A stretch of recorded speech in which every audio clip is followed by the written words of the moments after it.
নবীর জন্ম শুনতে পাই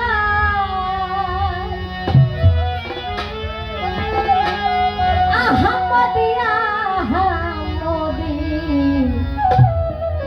নূর শেওয়ালা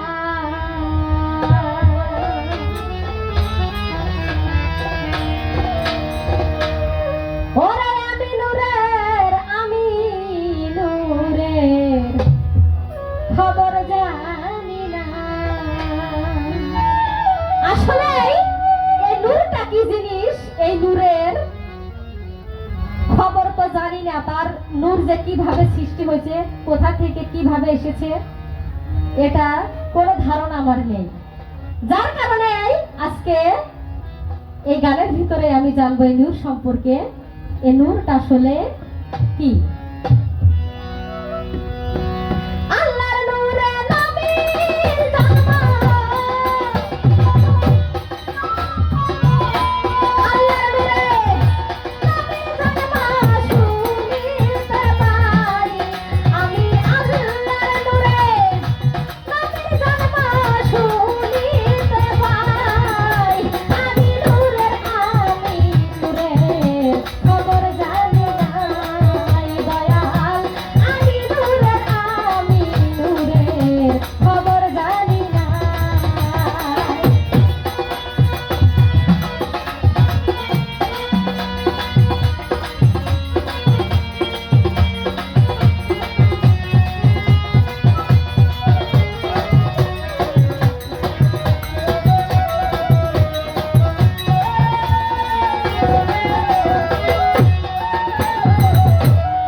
বলছেন শোনেন। আল্লাহর নূরে নবীর জন্ম শুনতে পাই, আমি নূরের খবর জানি নাই। আমি এতটুকুই জানি যে আল্লাহর নূর হতে দয়াল নবীজির সৃষ্টি, আর সেই নূর থেকে এই মানব দুনিয়া সৃষ্টি। তো দয়াল আপনার কাছে আমার জানার বিষয়, যে নূরটা দিয়ে নবীকে সৃষ্টি করেছিলেন, সে নূর কোন পাত্রে রেখেছিলেন, সেই পাত্রটার নাম কি? আবার খণ্ড করে সেই নূরকে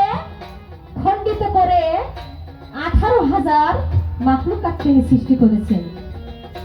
তো এই যে নূর, এই নূরটাকে কয় খণ্ড করেছিলেন, কয় খণ্ডে খণ্ডিত করে এই 18,000 মাখলুকাত তিনি সৃষ্টি করেছেন। ইনসান, হায়াত, বৃক্ষ আদি, আমরা যে মানুষ, গরু, ছাগল, জীব জন্তু, গাছপালা, সাগর, নদী সবকিছুই এই নূর হতে সৃষ্টি। তো এই নূরটা কোন পাত্রে রেখেছিল এবং এই নূর কয় ভাগে খণ্ডিত করে এই 18,000 আলম গঠলেন, এটা সুন্দরভাবে একটু বলে দিবেন। এরপরে কি বলছে, আদমের দেহে নবীর নূর বর্তরয়, কোন নূরেতে কৌতুকেতে মুসা নবীর দিদার হয়। এখান থেকে একটু কথা জানার যে যেই নূরে আমার নবীজিকে সৃষ্টি করেছিলেন সেই একই নূর কি আদমের দেহই ছিলেন? আদমকে কি সেই একই নূর দ্বারা সৃষ্টি করেছিলেন নাকি অন্য কোন নূর দিয়ে? আবার কোন নূরেতে কৌতুকেতে মুসা নবীর দিদার হয়, ওই একই নূরে কি মুসা নবীরও দিদার হয়েছিল?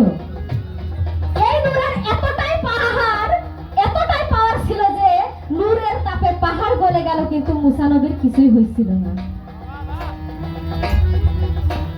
সেই নূরের এতটা জ্যোতি, এতটা পাওয়ার যে পাহাড় গলে সাগর হয়ে গেল, কিন্তু মুসা নবী একদম স্থির ভাবে দাঁড়িয়েছিল। তার ভিতরে কোন সাধনা ছিল?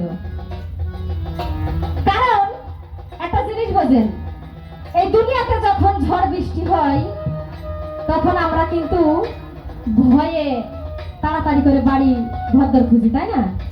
যে হয়তো ঝড় এসে অনেক কিছু উড়িয়ে ভাসিয়ে নিয়ে চলে যাবে, এই ভয়টা কিন্তু আমাদের ভিতরে করে।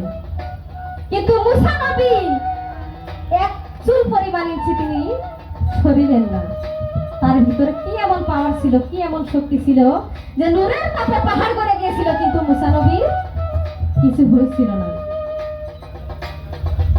আপনাদের কি বুঝতে কষ্ট হচ্ছে আমার কথা? বুঝতে পারছেন তো? একটু সাই দিয়েন বাজান, তাহলে আমি অন্তত ভালো তো লাগবে। তো আসলে এই যে নূর সম্পর্কে এইগুলো মীমাংসা যদি করে তাহলে আপনারা নিশ্চয়ই বুঝতে পারবেন যে আসল মূল রহস্যটা কি।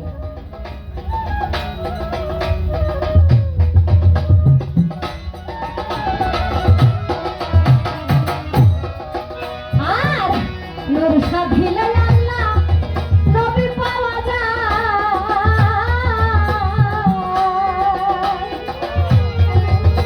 দেহের মাঝে আছে সেই নূর, দয়াল বলো আজ নূর সাধিলে আল্লাহ নবী পাওয়া যায়। আমার এই দেহের মাঝে আছে সেই নূর, মুর্শিদ জানাও আজ আমার। নূর সাধলে আল্লাহ, আল্লাহর নবীগণকে পাওয়া যায়, কিন্তু আমার দেহের ভিতরেও তো একটা নূর আছে। সেই নূরটা আমার দেহের ভিতরে কোন জায়গায় আছে? এখানে আপনারা যারা উপস্থিত আছেন আপনাদের সকলের ভিতরে সেই নূরটা আছে, বিধায় আমরা সকলেই এখানে বসে গান শুনছি এবং গাচ্ছি। তো আমাদের দেহের ভিতরে সেই নূরটা কোন জায়গায় অবস্থিত আছে? আসলে আমি নবদ বিলাত পালা সেহেতু বাইরের কোনো কথা আসে না, কারণ মহাজনের যে গানগুলো লিখেছেন এই গানের ভিতরেই তার তত্ত্ব কথাগুলো দিয়ে গেছেন, এইগুলোর বিশ্লেষণ আমরা করে থাকি। তো এটা অনেকেই আমরা জানি না, বিধায় এগুলো জানলেওয়ালার কাছ থেকে জানার জন্য এগুলো আমরা পেয়ে থাকি। তো আমি যে কায়দায় আপনাদের বলছি, জানি না আপনারা বুঝতে পারছেন কিনা।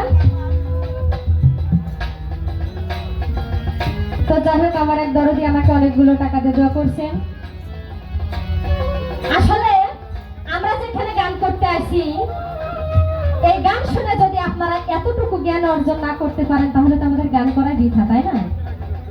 তো আমি ছোট মানুষ হিসেবে আপনাদের যতটুকু সম্ভব জানানোর জন্য চেষ্টা করছি, কারণ আমার দয়াল যিনি আছেন আমি তো শুধুমাত্র জানতে চাচ্ছি আর তিনি আপনাদেরকে বুঝাই দিচ্ছেন, তাই না?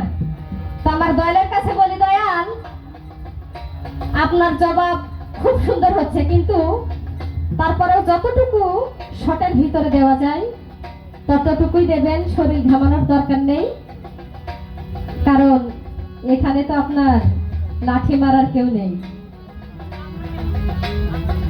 আমরাই তো সব, নাকি বলেন? আমরা তো একই পরিবারের লোক, তাহলে আপনার ভয় পাওয়ার কোনো কারণ নেই। আপনি যতটুকু জানেন আমি জানি, আপনি অনেক একজন জ্ঞানী একজন শিল্পী, তো আপনার কাছে কোনো কিছুর অভাব নেই, যার কারণেই আমি একটু বেশি বেশি জানতে চাচ্ছি।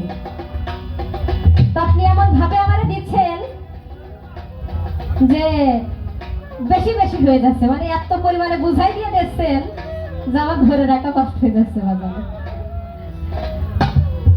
তো যাই হোক, আমি কি গানা গাবো?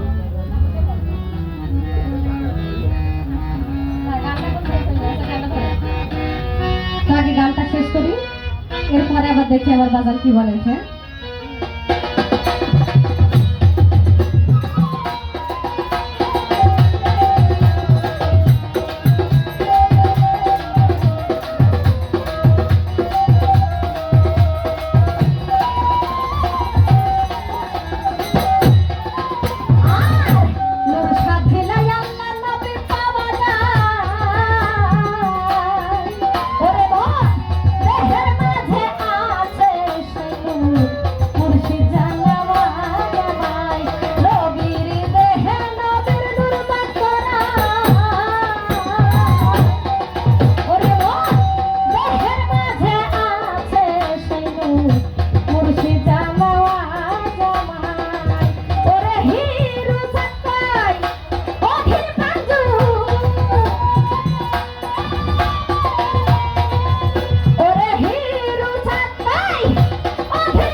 খবর